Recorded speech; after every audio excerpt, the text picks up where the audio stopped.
ദേവസന്നിധിയുടെ സഹയാത്രികർക്ക് നമസ്കാരം. ഓരോ പുണ്യ സങ്കേതങ്ങളിലേക്കുള്ള യാത്രകളും മനസ്സിന് പുതിയൊരു ഉണർവ് സമ്മാനിക്കുന്നു. വീണ്ടും വീണ്ടും യാത്ര തുടരാനുള്ള ഊർജവും നൽകുന്നു. ഇന്ന് നമ്മൾ ദർശിക്കാൻ പോകുന്നത് പമ്പാ നദീ തീരത്തുള്ള ചെങ്ങന്നൂർ ശ്രീ മഹാദേവ ക്ഷേത്രമാണ്. ചെങ്ങന്നൂർ നഗരത്തിൻ്റെ ഹൃദയഭാഗത്ത് പമ്പാ നദിയുടെ പടിഞ്ഞാറേ കരയിലാണ് ഈ മഹാക്ഷേത്ര സമുച്ചയം നിലകൊള്ളുന്നത്. കിഴക്കോട്ടാണ് ക്ഷേത്ര ദർശനം. 3 നിലകളോട് കൂടിയ ക്ഷേത്രഗോപുരം കേരളീയ ശൈലിയിൽ നിർമ്മിച്ച ഏറ്റവും വലിയ ക്ഷേത്രഗോപുരമാണ്. കിഴക്കേ ഗോപുരത്തിലൂടെ അകത്ത് കടന്നാൽ ആനക്കൊട്ടിലിലേക്കാണ് നമ്മൾ എത്തുന്നത്. കത്തി നശിച്ച കൂത്തമ്പലത്തിന്റെ തറ നമുക്ക് മുന്നിലായി ഇവിടെ കാണാം.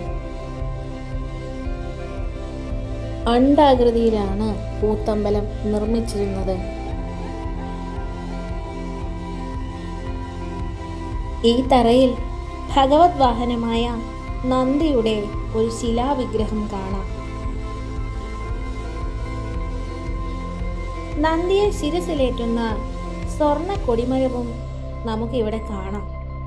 100 അടിയോളം ഉയരമുണ്ട് ഈ കൊടിമരത്തിന്. ആലപ്പുഴ ജില്ലയിലെ ചെങ്ങന്നൂർ നഗരത്തിൽ സ്ഥിതി ചെയ്യുന്ന പുരാതനവും ചരിത്രപ്രസിദ്ധവുമായ ക്ഷേത്രം ചെങ്ങന്നൂർ മഹാദേവ ക്ഷേത്രം, ചെങ്ങന്നൂർ ശിവപാർവതീ ദേവി ക്ഷേത്രം എന്നിങ്ങനെ അറിയപ്പെടുന്നു. മൃത്യുഞ്ജയനായ പരമശിവനും ആദിപരാശക്തിയായ ശ്രീപാർവതിയുമാണ് ക്ഷേത്രത്തിലെ മുഖ്യ പ്രതിഷ്ഠകൾ. മഹാദേവനെ കിഴക്കുഭാഗത്തേക്കും ഭഗവതിയെ പടിഞ്ഞാറ് ഭാഗത്തേക്കും അഭിമുഖമായി അർദ്ധനാരീശ്വര സങ്കല്പത്തിൽ ഇവിടെ പ്രതിഷ്ഠിച്ചിരിക്കുന്നു. ഭഗവതിക്ക് ശിവനേക്കാൾ പ്രസിദ്ധിയുണ്ടിവിടെ. സർവ ഐശ്വര്യത്തിനും സർവരോഗ നിവാരണത്തിനുമായി കൊടിമര ചുവട്ടിൽ മഞ്ചാടി സമർപ്പിക്കുന്ന ഒരു വഴിപാടുണ്ടിവിടെ. പരശുരാമൻ പ്രതിഷ്ഠിച്ചു എന്ന് വിശ്വസിക്കപ്പെടുന്ന 108 ശിവക്ഷേത്രങ്ങളിൽ കുംഭസംഭവ മന്ദിരം എന്ന് പ്രതിപാദിച്ചിരിക്കുന്നത് ചെങ്ങന്നൂർ ക്ഷേത്രത്തെയാണ്. വഞ്ഞിപ്പുഴ തമ്പുരാക്കന്മാരുടെ ആവശ്യപ്രകാരം ഉളിയന്നൂർ പെരുന്തച്ചൻ നിർമ്മിച്ചതാണ് ഈ ക്ഷേത്രമെന്നാണ് വിശ്വസിക്കപ്പെടുന്നത്. കാലം പിന്നിട്ടപ്പോൾ ക്ഷേത്രം കത്തി നശിക്കുകയും പിന്നീട് തിരുവിതാംകൂർ രാജാക്കന്മാരുടെ കാലത്ത് തഞ്ചാവൂരിൽ നിന്ന് വന്ന തച്ചന്മാർ ഈ ക്ഷേത്രം മനോഹരമായി പുനർനിർമ്മിക്കുകയും ചെയ്തെന്നാണ് വിശ്വസിച്ചു വരുന്നത്. ഐതിഹ്യ കഥകളാൽ സമ്പന്നമാണ് ചെങ്ങന്നൂർ ക്ഷേത്രം. ശിവപാർവതി വിവാഹവുമായി ബന്ധപ്പെട്ട ഒരു കഥയാണ് ഇതിൽ പ്രസിദ്ധം. അതിങ്ങനെയാണ്: പാർവതി പരമേശ്വരന്മാരുടെ വിവാഹത്തിൽ ബ്രഹ്മാവ്, വിഷ്ണു, ഇന്ദ്രൻ, ലക്ഷ്മി, സരസ്വതി തുടങ്ങിയ ദേവീദേവന്മാരുടെയും മഹർഷിമാരുടെയും നീണ്ട നിര തന്നെ പങ്കെടുത്തിരുന്നു. ഇവരുടെയെല്ലാം ഭാരം കാരണം ഭൂമി ചെരിഞ്ഞു പോകുമോ എന്നായിരുന്നു എല്ലാവരുടെയും ഭയം.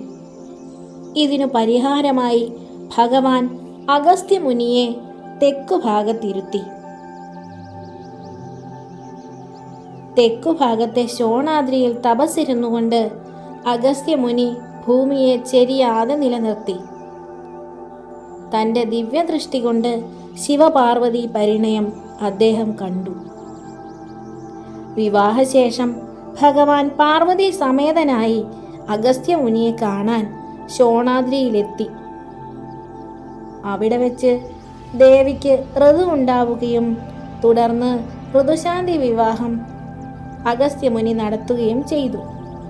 ഋതുശാന്തി കല്യാണം നടന്ന സ്ഥലത്താണ് ശക്തി തീർത്ഥം എന്നറിയപ്പെടുന്ന ക്ഷേത്രത്തിലെ തീർത്ഥക്കുളം സ്ഥിതി ചെയ്യുന്നത്.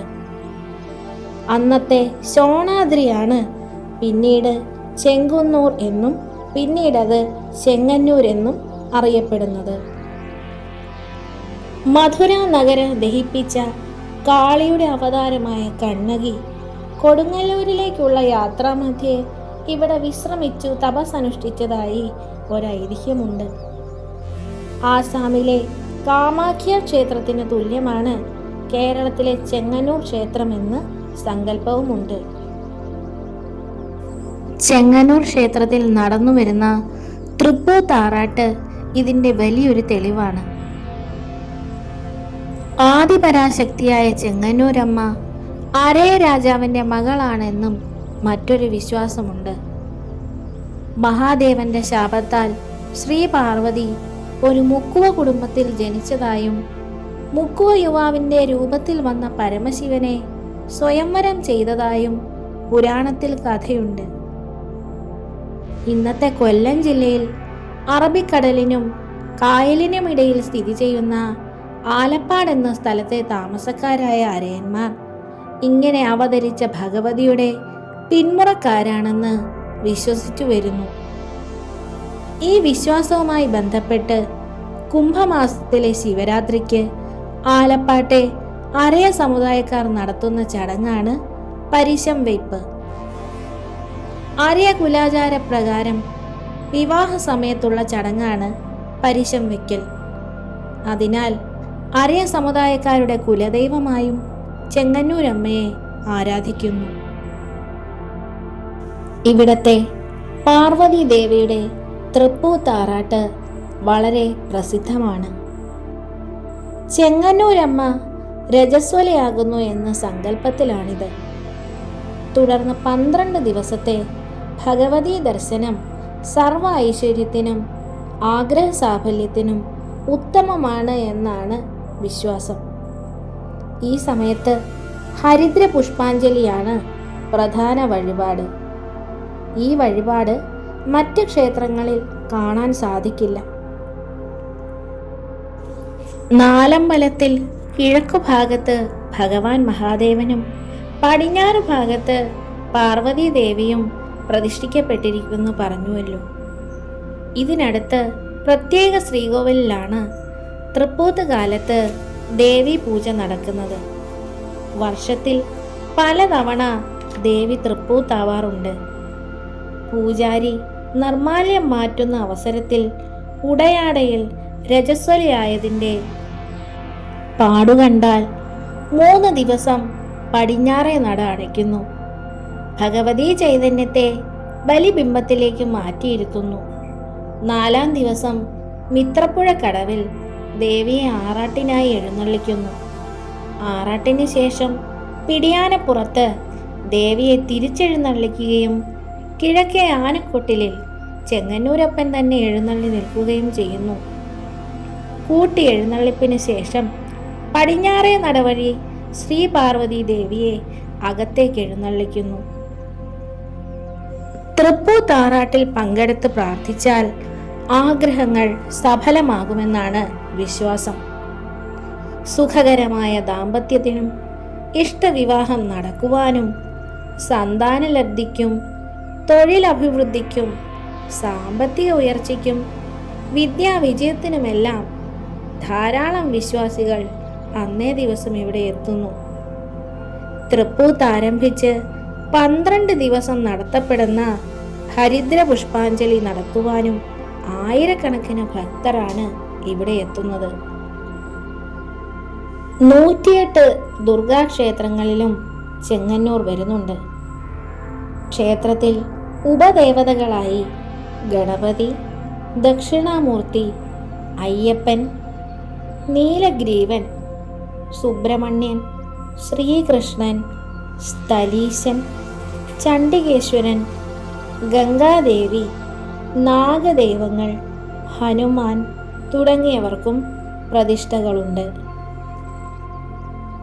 ക്ഷേത്രത്തിൻ്റെ മൂലസ്ഥാനം കുന്നത്ത് മഹാദേവ ക്ഷേത്രമാണ്. ഇത് ക്ഷേത്രത്തിൻ്റെ വടക്ക് കിഴക്ക് ഭാഗത്ത് സ്ഥിതി ചെയ്യുന്നു. കിഴക്ക് ഭാഗത്ത് ക്ഷേത്രത്തിന് അഭിമുഖമായി ഒരു ഹനുമാൻ ക്ഷേത്രമുണ്ട്. ഉഗ്രമൂർത്തിയായ ശിവന്റെ കോപം തടുക്കാനാണ് ഇവിടെ ആഞ്ജനേയനെ പ്രതിഷ്ഠിച്ചതെന്നാണ് വിശ്വസിക്കപ്പെടുന്നത്. ക്ഷേത്രത്തിന്റെ കിഴക്കേ ഗോപുരം കൂടാതെ മറ്റു 3 ദിക്കുകളിലും നൂറ്റാണ്ടുകൾ പഴക്കമുള്ള ഗോപുരങ്ങളാണ് സ്ഥിതി ചെയ്യുന്നത്. ഇതിൽ പടിഞ്ഞാറേ ഗോപുരത്തിന് കൂടുതൽ പ്രാധാന്യമുണ്ട്. പണ്ടിവിടെ സത്യം ചെയ്യുന്നത് അതിവിശേഷമായ ചടങ്ങായിരുന്നു. ചെങ്ങന്നൂർ പടിഞ്ഞാറേ നടയിലെ സത്യമെന്ന് കേട്ടാൽ തന്നെ ജനങ്ങൾ ഭയക്കുമായിരുന്നു. ഒരു കാലത്ത് കുറ്റവാളികളെ ഇവിടെ കൊണ്ടുവന്ന് സത്യം ചെയ്യിക്കുന്നത് പതിവായിരുന്നു. പടിഞ്ഞാറേ ഗോപുരത്തിന്റെ ഒരു വശത്തുണ്ടായിരുന്ന പൊത്തിൽ കൈയിടിച്ച ശേഷമാണ് സത്യം ചെയ്യിക്കൽ നടത്തിയിരുന്നത്. ഈ പൊത്തിൽ ഉഗ്രവിഷമുള്ള പാമ്പുണ്ടായിരുന്നു. പറയുന്നത് കള്ളസത്യമാണെങ്കിൽ പാമ്പ് കടിക്കുകയും കടിച്ചയാൾ ഗോപുരത്തിന് പുറത്തുപോയി കുഴഞ്ഞു വീണ് മരിക്കുകയും ചെയ്യുന്നത് പതിവായിരുന്നു. ഉപദേവതയായി പ്രതിഷ്ഠിക്കപ്പെട്ടിരിക്കുന്ന ശാസ്താവ് ശബരിമല അയ്യപ്പൻ്റേതുപോലെയുള്ള ശിലാപ്രതിഷ്ഠയാണ്. ശബരിമല തീർത്ഥാടന കാലത്തെ ഒരു പ്രധാന ഇടത്താവളമാണ് ഈ ക്ഷേത്രം. പ്രധാന പ്രതിഷ്ഠയായ മഹാദേവനെ കൂടാതെ നീലഗ്രീവൻ എന്ന പേരിലും സ്ഥലീശൻ എന്ന പേരിലും ഭഗവാൻ ശിവനെ തന്നെയാണ് സങ്കൽപ്പിച്ച് പ്രതിഷ്ഠിച്ചിരിക്കുന്നത്.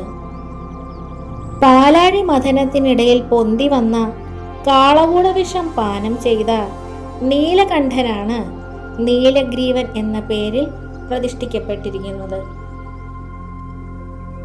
നീല നിറമായ കഴുത്തോടു കൂടിയവൻ എന്നാണ് നീലഗ്രീവൻ അഥവാ നീലകണ്ഠൻ എന്ന പദത്തിന്റെ അർത്ഥം. ഏകദേശം 2 അടി ഉയരം വരുന്ന ശിവലിംഗമാണ് നീലഗ്രീവനായി സങ്കല്പിച്ചിരിക്കുന്നത്.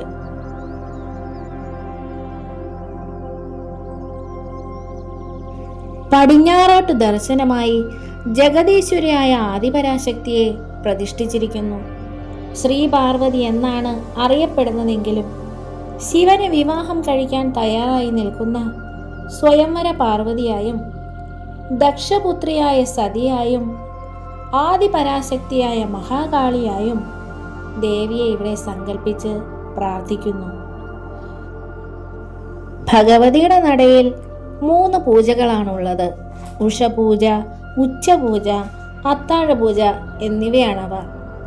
ഭഗവതി ശിവസാന്നിധ്യത്തിൽ ഇരിക്കുന്നതിനാൽ സർവമംഗളകാരിണിയും മംഗല്യവരദായിനിയുമാണ്. ചെങ്ങന്നൂരമ്മയ്ക്ക് പട്ടംതാലിയും ചാർത്തുന്നതും മഞ്ഞൾ പൊടി കൊണ്ട് അഭിഷേകം നടത്തുന്നതും മീനൂട്ട് നടത്തുന്നതും അതിവിശേഷമാണ്. നെയ്പായസം, ലളിതാ സഹസ്രനാമാർച്ചന, കുങ്കുമാർച്ചന എന്നിവയാണ് ദേവിയുടെ മറ്റു പ്രധാന വഴിപാടുകൾ. ആർത്തവത്തിൻ്റെ പേരിൽ മാസത്തിൽ 7 ദിവസം സ്ത്രീകളെ ക്ഷേത്രങ്ങളിൽ നിന്നും അകറ്റി നിർത്തുന്ന കേരളത്തിൽ തൃപ്പൂത്താറാട്ട് എന്ന ചടങ്ങ് നടക്കുന്ന ചെങ്ങന്നൂർ ക്ഷേത്രം വേറിട്ടു നിൽക്കുന്നു.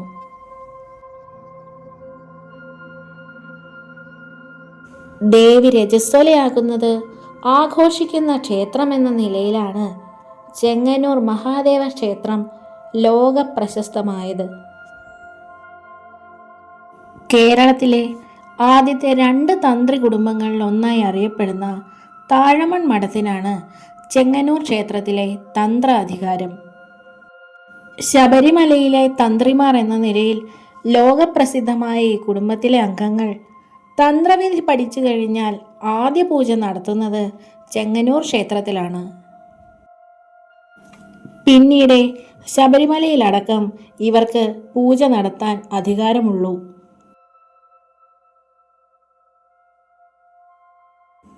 ക്ഷേത്രമതിലകത്ത് വടക്ക് പടിഞ്ഞാറ് ഭാഗത്ത് ആൽമര ചുവട്ടിലാണ് നാഗദൈവങ്ങളുടെ പ്രതിഷ്ഠ.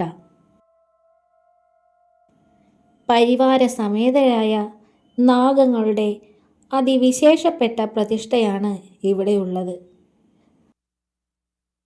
നാഗരാജാവായ വാസുകിയും കൂടെ നാഗയക്ഷി, നാഗകന്യക, നാഗചാമുണ്ഡി, ചിത്രകൂടം തുടങ്ങിയ സങ്കല്പങ്ങളും ഈ പരിവാരങ്ങളിൽ പെടും. കിഴക്കോട്ട് ദർശനം നൽകുന്ന നാഗദൈവങ്ങൾക്ക് 100 പാലും പുറ്റും മുട്ടയും പാൽ പായസം, മഞ്ഞൾപ്പൊടി അഭിഷേകം തുടങ്ങിയവയാണ് പ്രധാന വഴിപാട്.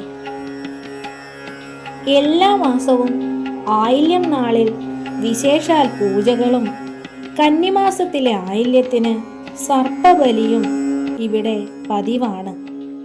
ഈ പ്രധാന നാഗപ്രതിഷ്ഠ കൂടാതെ വടക്കുകിഴക്കു ഭാഗത്ത് മറ്റൊരു നാഗപ്രതിഷ്ഠയും കാണാം. 2011 ചെങ്ങന്നൂർ ക്ഷേത്രത്തിൽ സുബ്രഹ്മണ്യ പ്രതിഷ്ഠ നടത്തിയത്. ഏകദേശം 4 അടി ഉയരം വരുന്ന സുബ്രഹ്മണ്യ വിഗ്രഹം കിഴക്കോട്ട് ദർശനമായി പ്രതിഷ്ഠിച്ചിരിക്കുന്നു. ശബരിമലയുടെ പുണ്യവുമായി ഒഴുകിയെത്തുന്ന പമ്പയുടെ പടിഞ്ഞാറേക്കരയിൽ മഹാദേവ സമേതയായി കുടികൊള്ളുന്ന പാർവതീദേവി, സർവാഭീഷ്ടദായികയായ ദേവിയുടെ തൃപ്പൂത്താറാട്ടിൽ പങ്കെടുത്ത് പ്രാർത്ഥിച്ചാൽ നടക്കാത്തതായി ഒന്നുമില്ല എന്നാണ് വിശ്വാസം. ദേവിയെ ഉള്ളു നിറഞ്ഞു പ്രാർത്ഥിക്കുവാൻ ഉത്സവത്തിന് ആയിരക്കണക്കിന് ഭക്തരാണ് ഇവിടേക്ക് ഒഴുകിയെത്തുന്നത്. ചെങ്ങന്നൂർ ക്ഷേത്രത്തിൽ ശിവരാത്രി നാളിൽ കൊല്ലം ജില്ലയിലെ ആലപ്പാട്ടു നിന്നും എത്തുന്ന അരയ സമുദായത്തിൽപ്പെട്ടവർ ചെങ്ങന്നൂർ ദേവിയുടെ പിതൃസ്ഥാനീയരായി മഹാദേവന് പരിശപ്പണം നൽകുന്ന ചടങ്ങ് ഇവിടുത്തെ പ്രധാന വിശേഷമാണ്. ഇതു സംബന്ധിച്ച് കേട്ടുവരുന്ന ഐതിഹ്യം ഇങ്ങനെയാണ്. ക്ഷേത്രത്തിലുണ്ടായ അഗ്നിബാധയെ തുടർന്ന് ദേവീ പ്രതിഷ്ഠ ഉരുകിപ്പോവുകയുണ്ടായി. പല മൂശാരിമാരും പഞ്ചലോഹത്തിൽ പുതിയ വിഗ്രഹം ഉണ്ടാക്കുവാൻ ശ്രമിച്ചെങ്കിലും സാധിച്ചില്ല. നാടുവാഴി തമ്പുരാന്റെ സ്വപ്ന ദർശനമായി താളിയോലകൾ പരിശോധിക്കുവാൻ അരുളപ്പാടുണ്ടാവുകയും താളിയോല പരിശോധിക്കവേ പെരുന്തച്ഛൻ എഴുതിയ ഓല ലഭിക്കുകയും ചെയ്തു. ഒരിക്കൽ അഗ്നിബാധയിൽ ക്ഷേത്രം നശിക്കുകയും ദേവീപ്രതിഷ്ഠ ഉരുകിപ്പോവുകയും ചെയ്യുമെന്നും ആയതിനാൽ ദേവിയുടെ മറ്റൊരു പഞ്ചലോഹ വിഗ്രഹം പമ്പാനദിയിലെ പാറക്കടവിന് സമീപമുള്ള കയത്തിൽ നിക്ഷേപിക്കുന്നു എന്നുമായിരുന്നു പെരുന്തച്ഛൻ താളിയോലയിൽ എഴുതിയിരുന്നത്.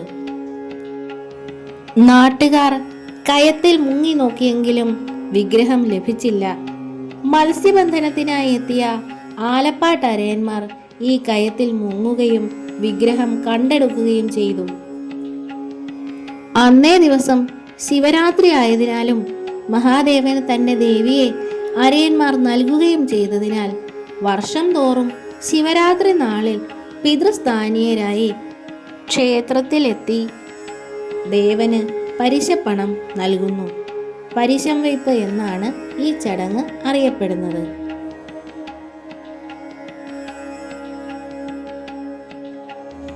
ക്ഷേത്ര മതിൽക്കെട്ടിന് പുറത്ത് തെക്ക് പടിഞ്ഞാറേ മൂലയിൽ പ്രത്യേകം തീർത്ത ക്ഷേത്രത്തിലാണ് ശ്രീകൃഷ്ണ ഭഗവാന്റെ പ്രതിഷ്ഠ. തിരുവമ്പാടി ക്ഷേത്രം എന്നറിയപ്പെടുന്ന ഈ ക്ഷേത്രത്തിൽ വലതു കൈയിൽ കാലിക്കോലും ഇടതു കൈയിൽ ഓടക്കുഴലുമേന്തിയ ഗോശാല കൃഷ്ണനായാണ് പ്രതിഷ്ഠാ സങ്കല്പം. 3 അടി ഉയരമുള്ള കൃഷ്ണ വിഗ്രഹം കിഴക്കോട്ട് ദർശനമായി പ്രതിഷ്ഠിച്ചിരിക്കുന്നു. അത്യുഗ്രമൂർത്തിയായ തൃച്ചെങ്ങന്നൂരപ്പന്റെ കോപം തണുപ്പിക്കാനാണ് ഈ പ്രതിഷ്ഠയെന്നും ശൈവ വൈഷ്ണവ സൗഹൃദ പ്രതീകമാണെന്നും വിശ്വസിച്ചു വരുന്നു.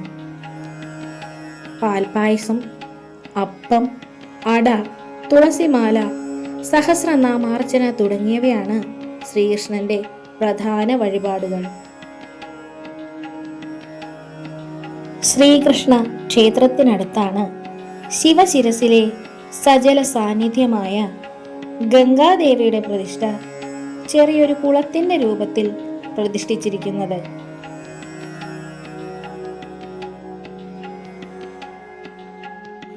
ധനുമാസത്തിലെ തിരുവാതിരയ്ക്ക് കൊടിയേറി മകരമാസത്തിലെ തിരുവാതിരയ്ക്ക് അവസാനിക്കുന്ന 28 ദിവസത്തെ മഹോത്സവമാണ് ചെങ്ങന്നൂർ ക്ഷേത്രത്തിൽ നടത്തുന്നത്. പ്രതിമാസ ഉത്രം നാളിലെ ഉത്രം തൊഴിൽ, നവകാഭിഷേകം, കന്നിമാസത്തിലെ നവരാത്രി, വിദ്യാരംഭം, കുംഭമാസത്തിലെ ശിവരാത്രി, ചിത്ര പൗർണമി എന്നിവയാണ് ക്ഷേത്രത്തിലെ വിശേഷ ദിവസങ്ങൾ. ക്ഷേത്രത്തിന് വടക്കുഭാഗത്ത് കാണുന്ന അതിവിശാലമായ ക്ഷേത്രകുളം ശക്തികുണ്ഡ തീർത്ഥം എന്നറിയപ്പെടുന്നു. ഇത് അഗസ്ത്യ മഹർഷിയുടെ ഹോമകുണ്ഡമായിരുന്നെന്ന് വിശ്വസിക്കപ്പെടുന്നു. ഇവിടെയാണ് ആർത്തവ ഗർഭപാത്ര ഉദര സംബന്ധമായ രോഗദുരിതങ്ങൾ കൊണ്ട് വലയുന്നവർ മീനൂട്ട് വഴിപാട് നടത്തുന്നത്. ശിവന് പ്രാധാന്യമുള്ള ഞായർ, തിങ്കൾ, പ്രദോഷ ദിനങ്ങൾ എന്നിവയും ഭഗവതി പ്രധാനമായ ചൊവ്വ, വെള്ളി, പൗർണമി, നവരാത്രി, തൃക്കാർത്തിക തുടങ്ങിയ ദിവസങ്ങളും മലയാള മാസം 1-ാം തീയതിയും ദർശന പ്രാധാന്യമുള്ള ദിവസങ്ങളാണ്. വീഡിയോ ഇഷ്ടമായാൽ ലൈക്ക് ചെയ്യുകയും സബ്സ്ക്രൈബ് ചെയ്യുകയും ചെയ്യണേ.